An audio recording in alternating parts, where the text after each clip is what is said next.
Good morning, good afternoon, and good evening. Welcome to the 381st day of continuous Zoom session of IFPH. Today, our guest is Dr. G. SHEEBA, MD Homeopathy, State Convener, Sadgamaya, Department Homeopathy. So good evening, everybody. Um, as usual, we are discussing another problems with children which we are usually facing, as well as the old ones. That's the anxiety disorders. So I wish that I discuss some cases and medicines in between. But you know that it is a clinical subject, so we are supposed to say something about. Then only we can discuss a case, right? It's not a therapeutic session alone. So let us go combining both. So I'll be discussing medicines in between. I haven't made a decision like I'll be doing that for the last session, which usually creates trouble because we won't be getting time. So we'll be doing it in between cases as well as drugs. So in this session, okay, I'm talking about anxiety, a beautiful thing, right? Anxiety. It's a needed thing for each and every one of us. But when it becomes trouble, so if you don't have anxiety, if you don't have fear, you're not normal. So if you're of course being called normal, you must have anxiety, you must have fear. But there are some instances where these things starts to fight, okay, they start to control us, and all our emotions, all our behaviors comes under it, and we are in a struggle most of the time to fight this thing and to what show ourselves better because we lose confidence. So please let me go on with my presentation. I'm just switching off my video for a while for my presentation. Thank you. So as usual, as I often mention, we start with our clinical book DSM-5 as well as ICD-10, with which we are making this presentation. And this is the actually code for generalized anxiety disorder, GAD, in DSM-5, which we are basing our presentation on. And let us begin with anxiety disorder. So I hope being practitioners and being laymen, all of us are familiar with conditions called anxiety disorders. Okay, and being a person working in Sadgamaya, I mean a project especially for children and adolescents. I am more supposed to pediatric consider pediatric anxiety disorders which affect 1 in 8 children more. That's what I'm more familiar with other than the other local persons. Okay. So they can cause impairment in school, social and family situations. And there can also be other disorders other than anxiety disorders which is related to it, which include selective mutism, separation anxiety disorder, and attachment disorders, which all we will be discussing what in short terms, okay, because our time is less. So of course anxiety, which refers to anticipation of a future concern and is more associated with muscle tension and avoidable behavior. First of all, we have to deal with generalized anxiety disorders. So there are some persons who are born with anxiety. Their genetic constitution is like that. They are anxious from the very birth. Okay. In such persons, there can be a broad chance for later life to become having generalized anxiety disorder. So this involves persistent and excessive worry that interferes with daily activities. That's a problem with it. You have anxiety, but you can't carry on with your daily activities with it. And this ongoing worry and tension may be accompanied by physical symptoms such as restlessness, feeling on edge or easily fatigued, difficulty concentrating, muscle tension, or problem sleeping. Often, the worries focus on everyday things such as job responsibilities, family health, or minor matters such as course, car repairs, or appointments. Whatever be happening on this earth, they're tense. That's the problem with generalized anxiety disorders. So these are usually the symptoms of generalized anxiety disorders. That is what we mentioned: being easily fatigued, difficulty concentrating, irritability, muscle tension, and sleep disturbances. So unsatisfying sleep is a problem for most of these guys. And what causes generalized anxiety disorder? This is a question, right? Although the exact cause of GAD is unknown, there is evidence that there can be biological factors, family background, and life experiences, particularly stressful ones, play a role. Usually, when children are coming to us with generalized anxiety, most of the presentations will be that they won't be having what confidence in writing exams. They'll be fainting before the exams. When a question is asked in the class, when they're asked to stand for a while, they faint. These are the things we get. Okay, so all these things have got a cause behind it. Most of the time, we find what poor battered babies. Okay, these parents, they bring the child with such a confidence that everything is okay with the family, but when we start to talk to the child and find out what is happening in counseling, we'll be knowing that the real cause lies in the house itself, from the parent side itself. Then we need to give counseling to both sides. So sometimes just the thought of getting through the day produces anxiety in such persons, and these are the common symptoms. Of course, excessive ongoing worry and tension, or what unrealistic views of problems, what all things I mentioned, trouble falling or staying asleep, trembling. These people will be having trembling when they are tense. They can get what usual tension symptoms, stress symptoms, like a faster heart rate, breathing faster, headache, sweating, trouble concentrating, all those things. Okay, so this is something about the 333 rule of anxiety. So you have to suggest a lot of things for these guys to prevent themselves from being so anxious. Okay, other than giving medicines, we will give them some short tips, like, so if you feel anxiety coming on, take a pause. Look all around you. Focus on your vision and the physical objects that surround you. Then name three things you can see within your environment. So if there is anybody who is having that much tension listening to my class, you can of course definitely check this out. You look around, you focus on your vision, on certain things that are surrounding you. Either it be a clock, either it be a fan, either it be a table, and just name the three things you can see within your environment, and let us see, there can be a slight change in the anxiety we are having. Even with control of anger, you remember we ask people to count, right? Just the same way. So this is the rule 333 of anxiety. So what gets rid of anxiety? Of course there can be lifestyle changes. Okay, we all are living in a tensed world. So most of the time the children, they are more tense than us, even though we give them more stress, telling what we are concerned about their future. They are the most stressed persons. Okay, so we have to give them what lifestyle changes, that is, you have to reduce the stress, you have to put confidence on them and tell them that it's okay. Okay, that's the greatest thing. You should say that it's okay. Then you should give regular meditation practice if you can, spending time outdoors, or making a few food swaps. Most of the time, what I feel is that if you improve your quality time, if you find time for your child, if you find some time to say it's okay, if you find some time to say, bring confidence upon them, it can bring wonders. So others, like deep breathing and distraction techniques, can provide natural anxiety relief the moment your mind sends an SOS for it. Okay. So this is another kind of anxiety called panic disorder. Okay. So after I discuss panic disorder, I'll discuss some few common drugs which we usually prescribe in such conditions. Okay. So you all will be familiar with panic disorder, because even if this is not common, if you have one person in your family with this thing, that's a vivid thing. You'll be knowing how fierce it is. So what is the problem with panic disorder? The core symptom of panic disorder is recurrent panic attacks, a combination of physical and psychological stress. So during an attack, several of these symptoms occur in combination. So the patient will be having palpitation. So this is a condition out of control. That's what you have to know. The patient can't control it by herself or himself. He doesn't know when it comes. Okay. And he can miss so many opportunities when he is having such a complaint. He'll be having palpitations, pounding heart or rapid heart rate. There will be sweating. As usual in all stresses, there will be trembling or shaking, feeling of shortness of breath or smothering sensations. There can be chest pain, dizziness, fainting, feeling of choking, numbness, tingling, all those things. There can be nausea or abdominal pains and feeling detached. You know, where is the error with this panic disorder? The problem is that this person can never get convinced that he is not having a pathological complaint.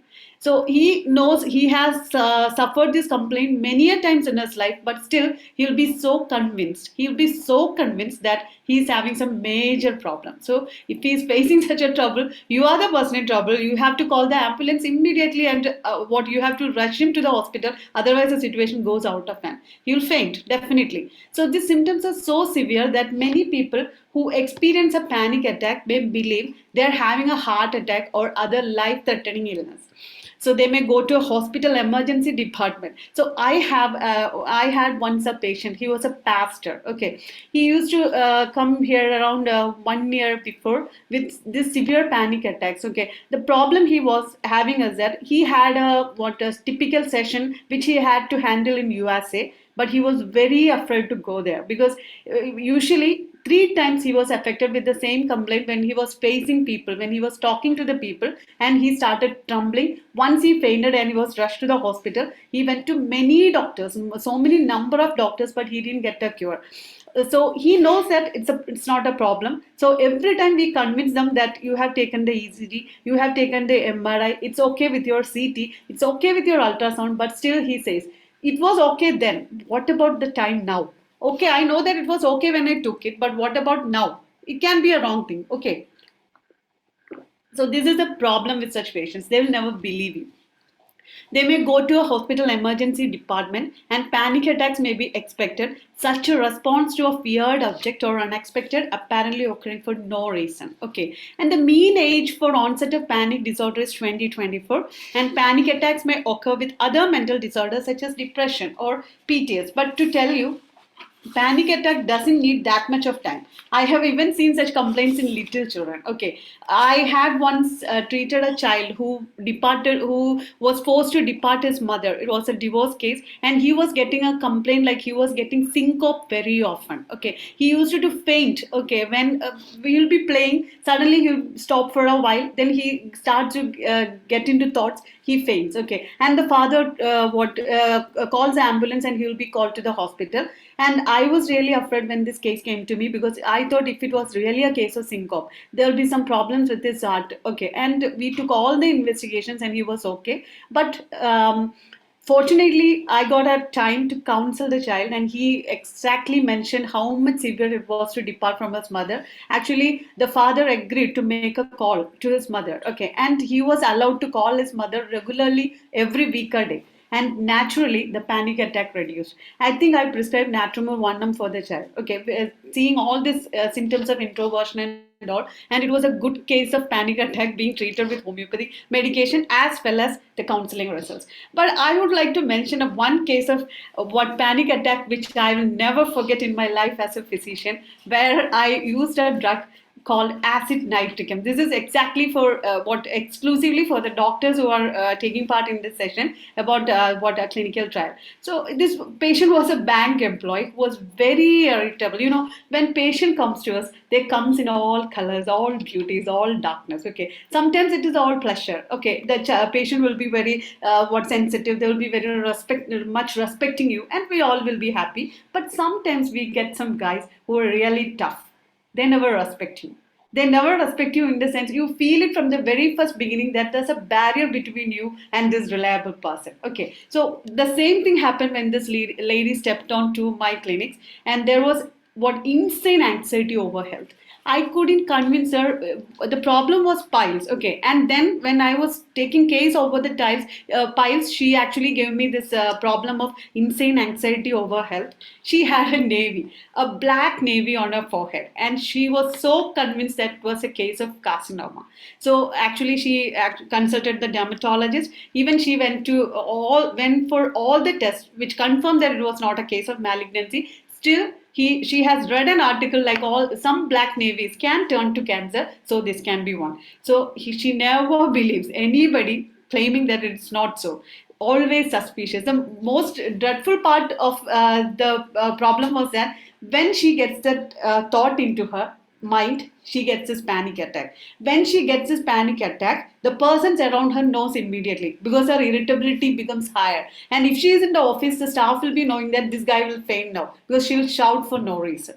Okay, and she was such a irritable boss that nobody liked her. That was a poor problem which she mentioned to me. She never will. Even when she comes to my dispensary, the first thing she asks is about some physical complaint. Most of the time, I am shocked to know that she has studied the thing. She has studied the whole thing. She has studied the normal value, and she is coming to my clinic and asking me. Actually, she is conducting a viva for me. She's very suspicious if I know the condition. So she's making clear if I know it really.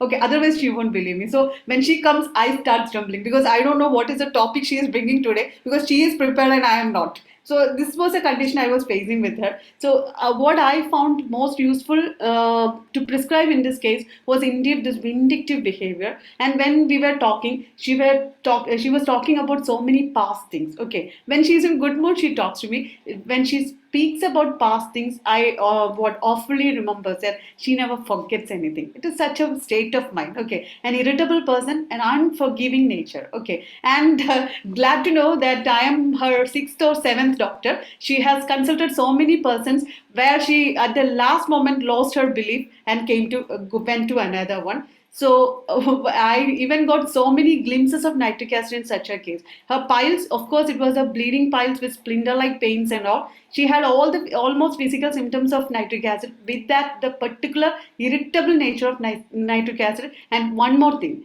because we had a goat fence somewhere near our home. So whenever the goat starts bleating when she is here, she gets immensely irritable and says, "How can people like this tolerate all these things?" And I can see the fits of anger she is getting when she is getting such a sounds from around. So these guys, these nitric acid guys, usually they don't have a tolerance for sounds, right? They will become very anxious with it and they will become extremely irritable with it. So actually, with the prescription of nitric acid, it cured her piles entirely, which I can say with confidence. All homeopaths know that all such conditions of hemorrhoids and piles are safe with us. We don't want a surgery for it. We don't ever want a second prescription for it. Most of the time, we clear it. When we diagnose a case as piles, and we have got such numerous number of medicines for the wonderful cure of this thing. So nitric acid cured piles so clearly and also relieved her of her severe anxiety about health. Okay, she is still irritable. I can't completely cure her irritability, but I am happy that she can smile and her physical complaints are over. That was a major thing with her. Okay, so that was one case of panic disorder which was peculiar for me. Okay, now let us go to the other complaints. Phobia. See, phobias, of course, they are the common kind of complaints which comes to us usually in the mental status. A persistent, excessive, unrealistic fear of an object, person, animal, activity, or situation. Who doesn't have a phobia actually? We all have. Most of the phobias with adults comes from stage fear. So if somebody is asked to present in a stage, what happens usually? It's a beautiful thing to watch, right? If the person is having some fear, you'll be having an entertainment in front of you. You can see that typical trembling of the. If you're holding a paper, you are lost because the paper can be seen trembling. Even your hands can be managed, but the paper won't be resistant. It'll be trembling just like that, and the other people will be noticing. And some people have told me that they felt like the whole world has become dark and it is rotating when they are facing the mic. So these are the common kind of phobias we are facing, all of us, But stage is not a common thing for everybody. Everybody is not on the stage every day, okay? But there can be somewhat situations where you are forced to speak. Like if it is a retirement function, if a person is retiring from our department, suddenly somebody says, "Please come to the stage and say some good words." It's very easy for you to say some good words. You know a lot about a person, you love that person, or either you hate that person. You can say some good words, okay, but you can't. You go. I have seen persons holding on the mic for a while, and after 5 minutes, the persons around her tell, "It's okay. Come on, come on, come. Let us have a seat." So these type of complaints needs a little bit of care. So it's a type of anxiety disorder. Even if we take it as a smile, we take it with a smile. Remember that what a forceful thing is a fear about a person in a person's life. Fear is something tremendous, right? It's not a good thing. Fear should be there. Children should have fear. Adults should have fear. But when it goes out of hand, life becomes intolerable.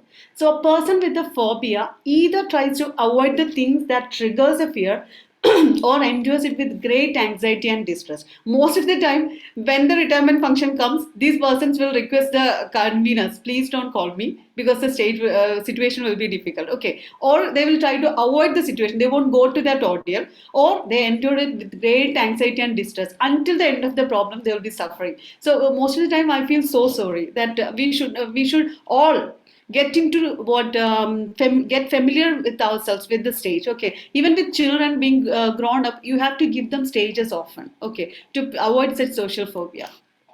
So causes, what causes phobias? Of course, past incidents or traumas. In specific phobias, there will be surely a past incident or trauma related to that state. Certain situations might have a lasting effect on how you feel about them. I will mention some cases to emphasize that.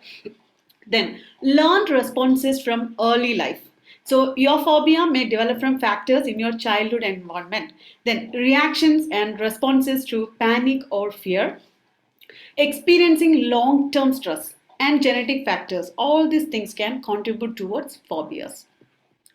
So, what are the symptoms of phobias? All generalized, all anxiety attacks and panic attacks will be having some physical symptoms like you'll be sweating a lot, you'll be trembling, you'll be getting hot flashes, there'll be difficulty in breathing, a choking, a rapid heartbeat, all these things, pain or tightness in chest. Sometimes people feel it. There's a pain in the chest, just like they are having some cardiac arrest, a sensation of butterflies in stomach. I just felt like laughing seeing this symptom. Only Bollywood films mention such a thing, a sensation of butterflies in the stomach. But this can happen with phobias. That's what they say, right? So people with phobias, of course, they have panic attacks and there can be psychological symptoms also. So in severe cases, you may also experience psychological symptoms such as fear of losing control, okay, fear of fainting, feelings of dread, and fear of dying. All these things can be associated with phobias.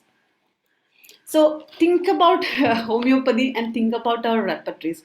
Such a huge number of medicines for fear. Who can ever understand? Who can ever think about it? Okay, any other medical system in this world who offers such a wide number of medicines to clear conditions like phobias or fears, fears of all types, whatever thing the patient mentions in your clinic, you have it in your repertory. You have it without materia medica. That is the success of homeopathy in treating these specific conditions. Okay, so just think complete repertory mentions about 822 medicines. Okay, what Kent 350, Murphy 979, Allen 233. This is a range of medicines we are having in a simple rubric, fear. Okay, now let us go with some of the common phobias. Social phobia. Okay, what is social phobia? I think that's the most common type of fear that is presenting with adults as well as children. They are considered an anxiety disorder and include an excessive self-consciousness in social situations.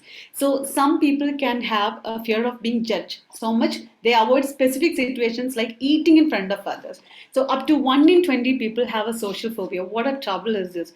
So some people, they can't go to marriages. You know why? When we go to a marriage, what is actually happening? After the ceremony is over, we rush for food. Naturally, that's a problem with all of us. Okay, all dignity is lost when you are rushing for food. I don't know why, but it happens mostly. But when it is a what crowded place, we are forced to struggle, and mostly we will leave without eating. So there are some persons who, even if after they get a chance to have food in such an ordeal, they won't be able to take food. You know why? They'll be thinking like, who is looking at me? Okay, who was paying attention at me? What if I chew a little bit harder? What if I'll be making a grimace face? So this is a problem. What a pity, right? So sociophobias is one thing which is highly dedicated to. So before specific phobia, I would like to mention some cases with sociophobia too. What being afraid, confronted with people. So I remember a little child, okay, very little child of about 1.5 years, okay, who was my very minor patient with social phobia.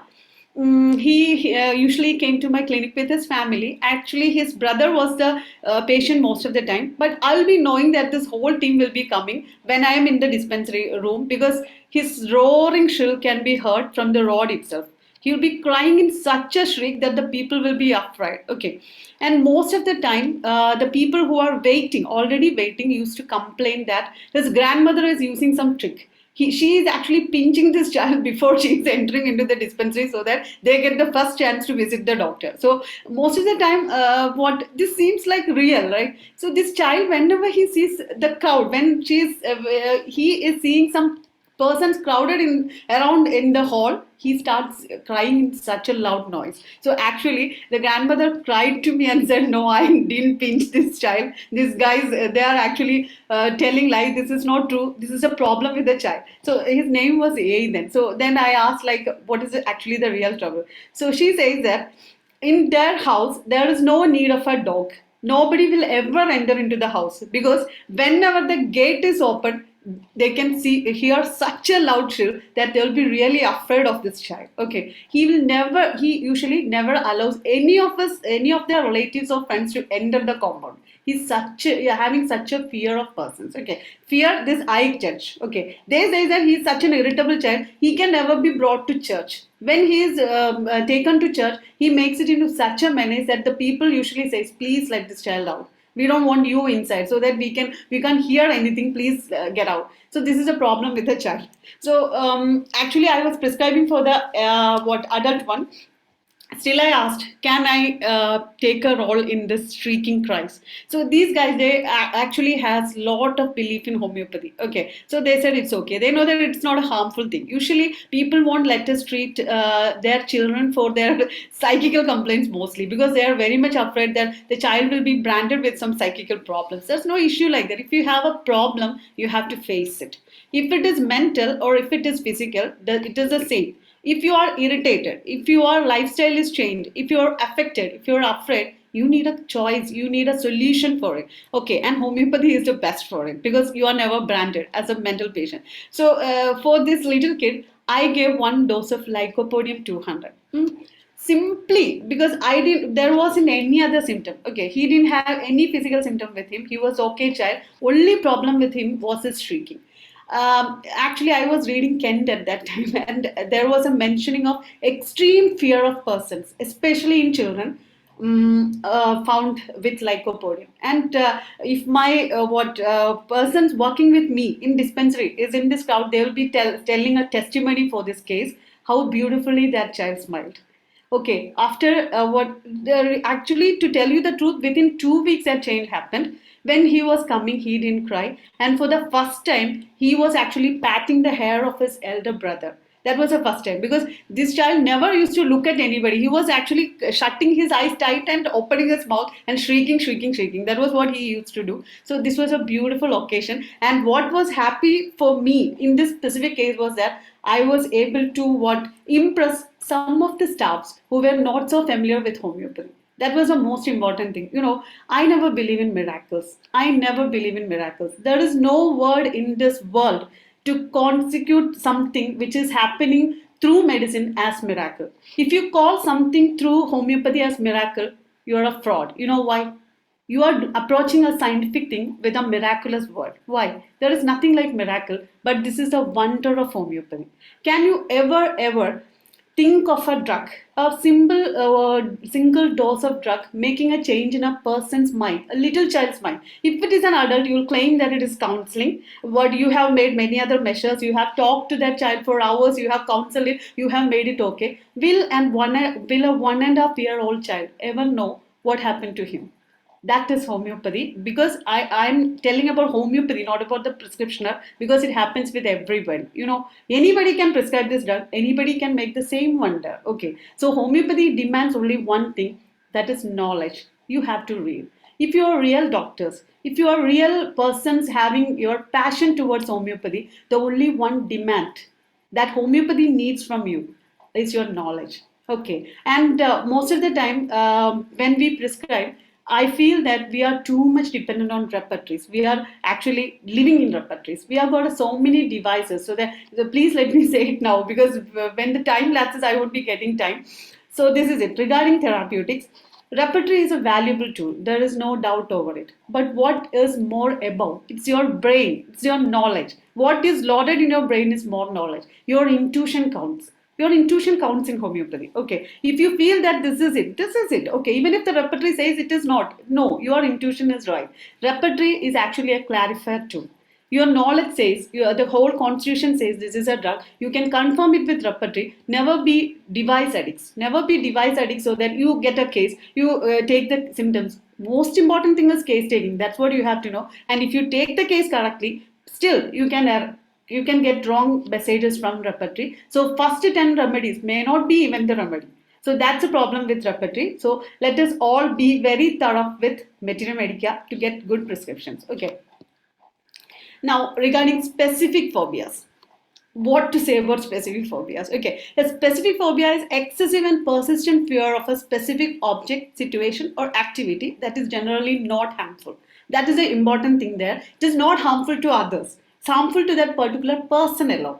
Patient knows their fear is excessive, but they can't overcome it. They know that they are having some trouble with it, but they can't overcome it. And these fears cause such distress that some people go to extreme lengths to avoid what they fear. But most of the time, it's not possible. You can't avoid that situation. Examples we mentioned, right? Public speaking. fear of flying, fear of spiders, etc. I remember a classmate of mine, hopefully she's not here, I pray, who has got an extreme fear for cats. Okay, once we had rounds in homeopathy college, Trivandrum Homeopathy Medical College, and unfortunately that day a cat was below a bed.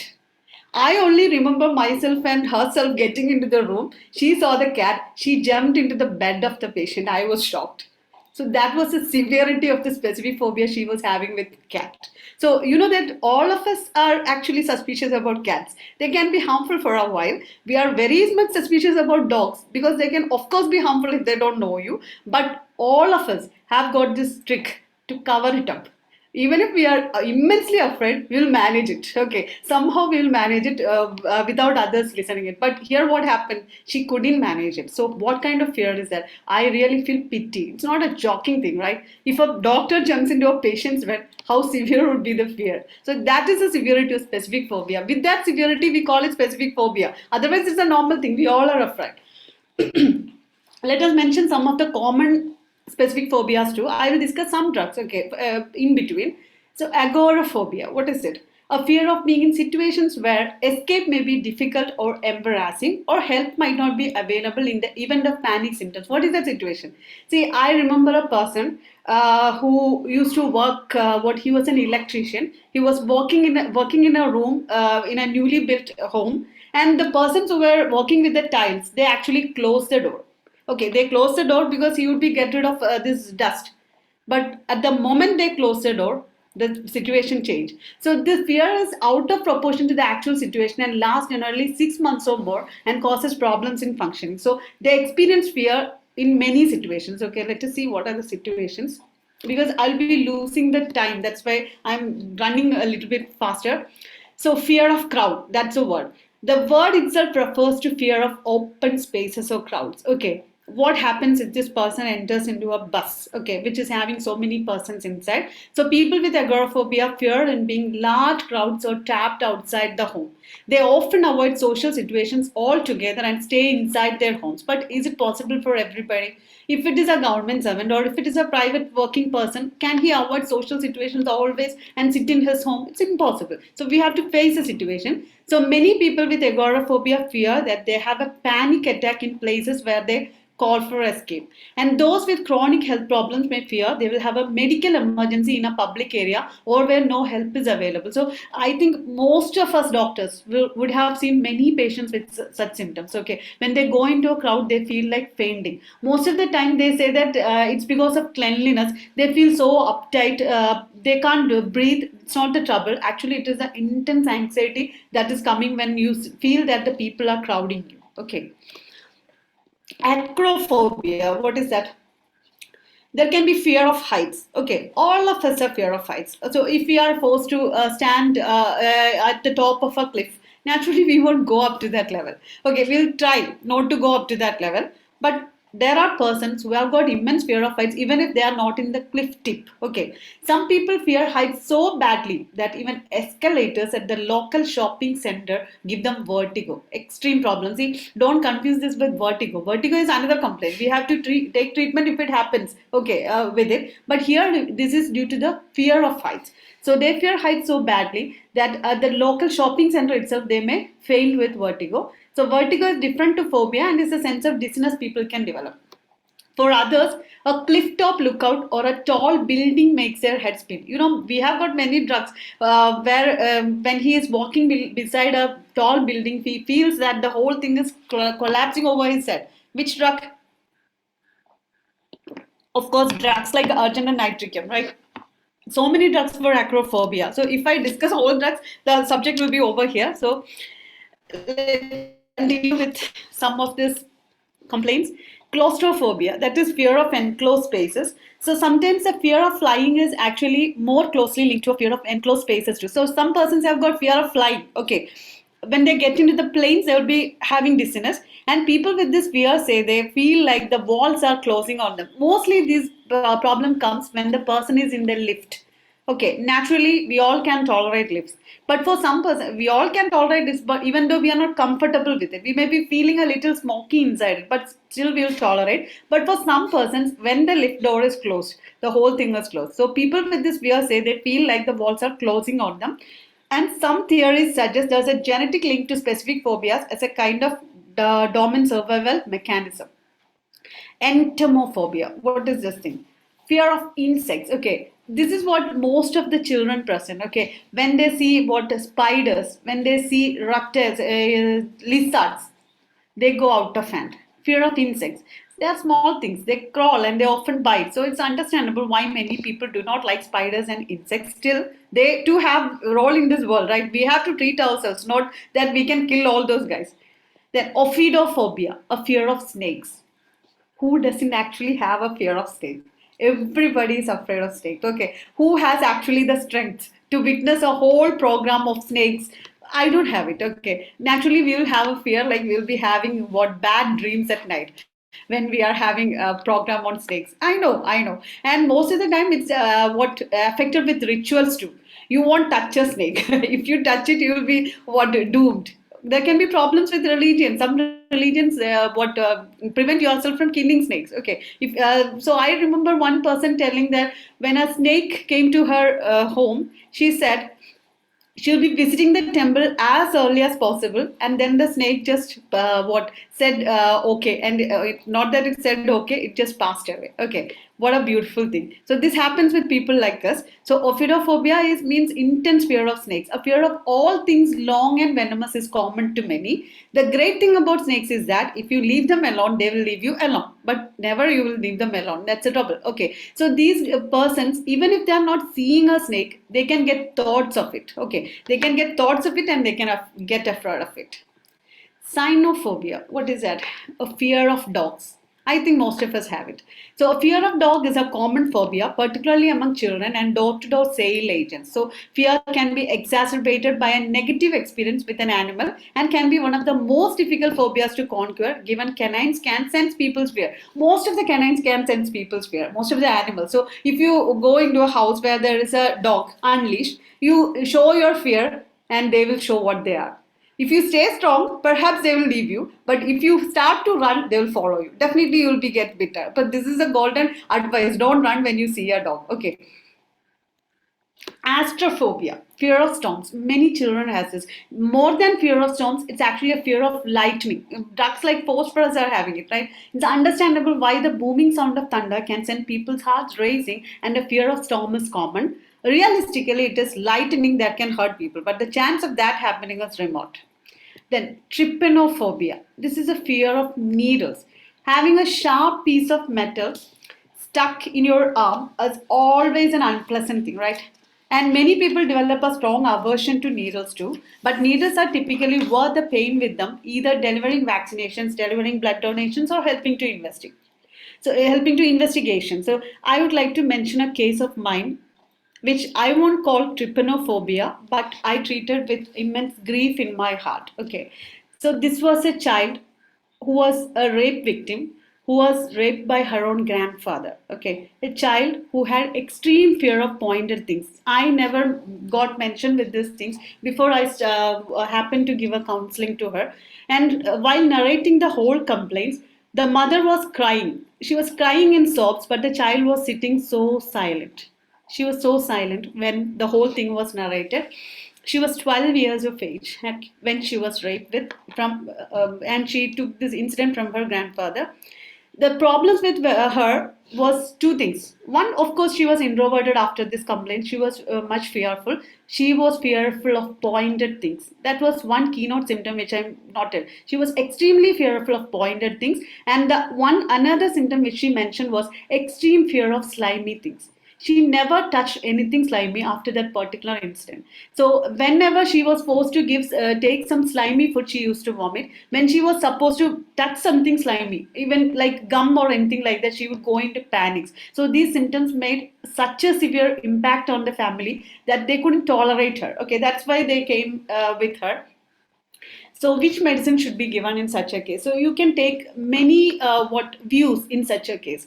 This is actually an immense emotional trauma. You know, this is our country, right? The child who is actually tormented never gets justice. So the same thing has happened here. The child and her mother was accused that they were giving accusations about a well-built person. Her grandfather was a very well-known person. Nobody else accepted that this thing happened with the child. They say that it's a problem with the mother and the grandfather, which happened that they created such a story to mutilate his good name. Okay, that was the saddest thing about it. Even the police inspectors behaved so bad with them that both of them were having high emotional trauma. Okay, but fortunately for this case, this person was caught doing the same thing with another child of the neighborhood. Okay, some 1 year after. And then only people realized that the claim that these two guys made was real. Okay, so regarding the case, I didn't took it in the case of that emotional sense that she is tormented, so I have to take a rubric like grief, immense, what being tortured. I didn't take anything like that because simply I felt like the characteristic symptom of this case always pointed towards the fearful things which she mentioned, which is an extreme fear of pointed things, fear of needles. She didn't mention anything which is pointed makes her cry. Even it touches it, even she sees it, she's crying and she's having that particular slimy feeling, worry about it.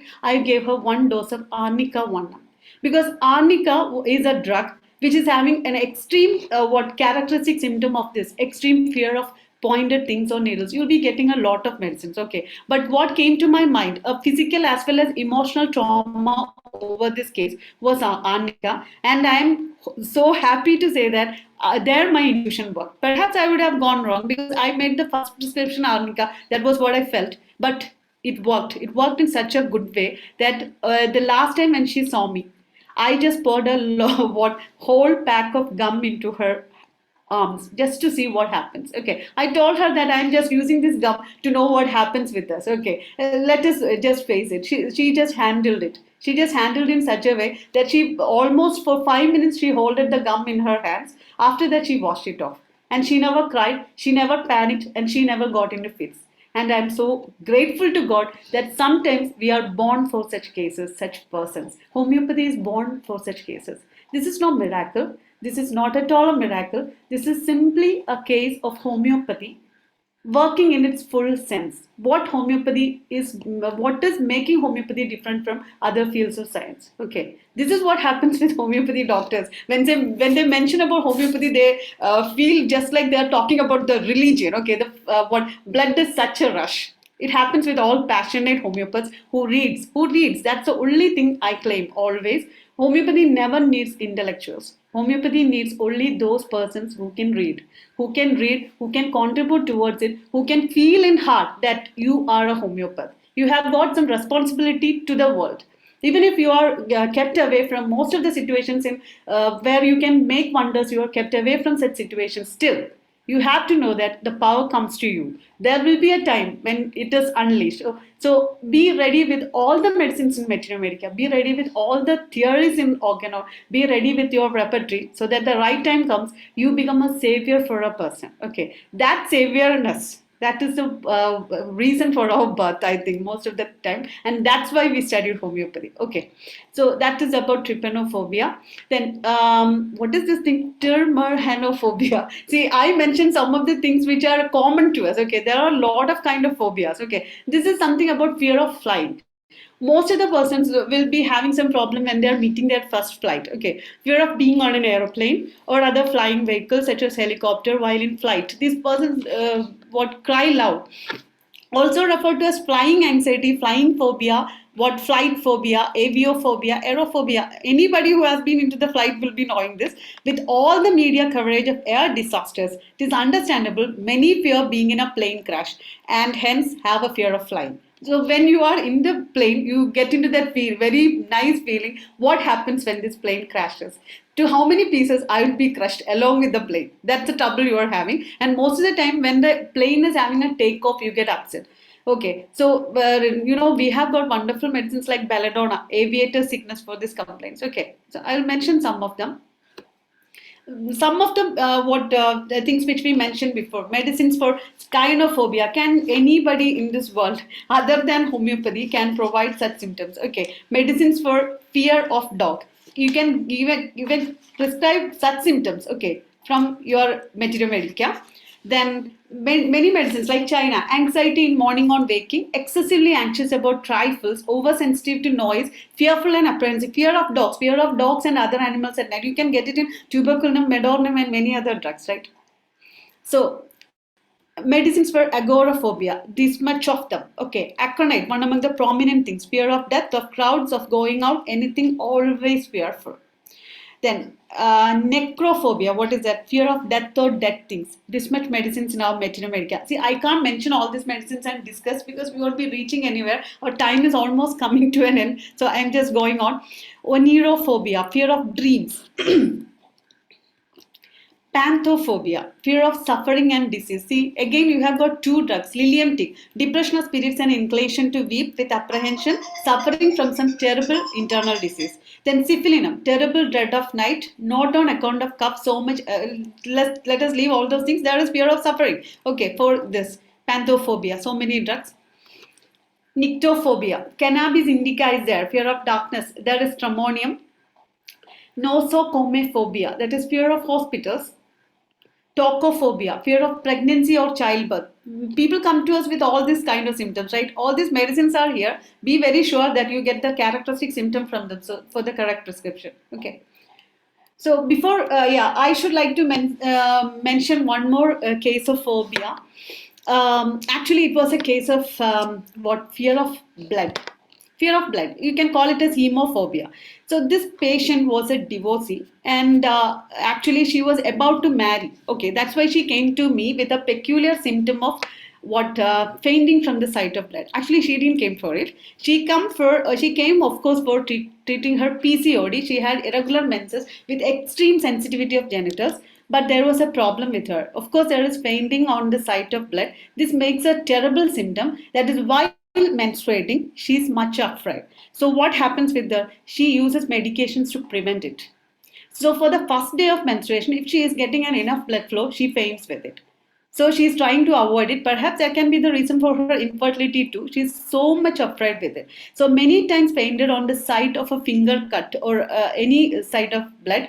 A divorcee with no children after 5 years of married life, and of course you will be expecting drug, having a headstrong lady, a vindictive lady, then you will be getting the drug, right? So I gave her 1 dose of platina, which was a very easy way of prescription because her symptoms typically corresponded to platina. All her physical symptoms went for platina, her hypersensitiveness, and of course this fainting at the sight of blood. See, there can be drugs like alumina too, which made a confusion, but she was a person entirely different from alumina.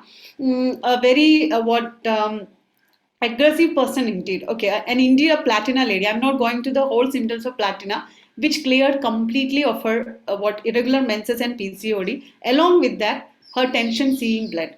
I don't know whether her tension seeing blood is completely over, but she's not taking any more medications to prevent bleeding from menstruation. Okay, that also happens from homeopathy, I hope. So most of the phobias they are curable, but no single treatment is guaranteed to work for all phobias. Okay, so in some cases, a combination of different treatments may be recommended, and the main treatment types are self-help techniques, talking treatments, medications, etc. And of course, there can be cognitive behavioral therapy. CBT is a counseling that can help you manage your problems by changing the way you think and behave. How do you do it? So, for example, if you have a fear of snakes, okay, OPHIDOPHOBIA, what will your therapist do? They may start by asking you to read about snakes. So, first go and read about snakes. Then they may later show you a picture of a snake. How you respond? Then they may then arrange for you to visit the reptile house of your local zoo to look at some real snakes. Then the last thing is the final step would be for you to hold a snake, which is not going to happen. Okay, which is not going to happen, but this is the way we treat a case of phobia, because this is what is called desensitization. What is most afraid? The person should be familiar with that thing. She should continuously think about that thing, being familiar with the thing, and the same way the fear must go away. So exposure therapy works by gradually increasing the level of exposure to your fear, which allows you to gain control over your phobia. As the treatment progresses, you should begin to feel less anxious about your phobia. Then regarding medication, there can be antidepressants, tranquilizers, beta blockers, etc. But for us, what is the exact treatment for all these phobias. These are homeopathic medicines with no side effects at all. Now, let us just go to one or two disorders along with some cases. Okay, so social anxiety disorder, previously called social phobia. You know what it is. A person with social anxiety disorder has significant anxiety and discomfort. Yeah, they will be embarrassed, humiliated, rejected, or looked down on in social interactions. That can happen. I would like to mention a case of sociophobia, which came to my clinic. Okay, actually, this was a very serious looking child. The child was a very serious looking one, but the problem with her, you may feel like she is a high intellectual person when you see him.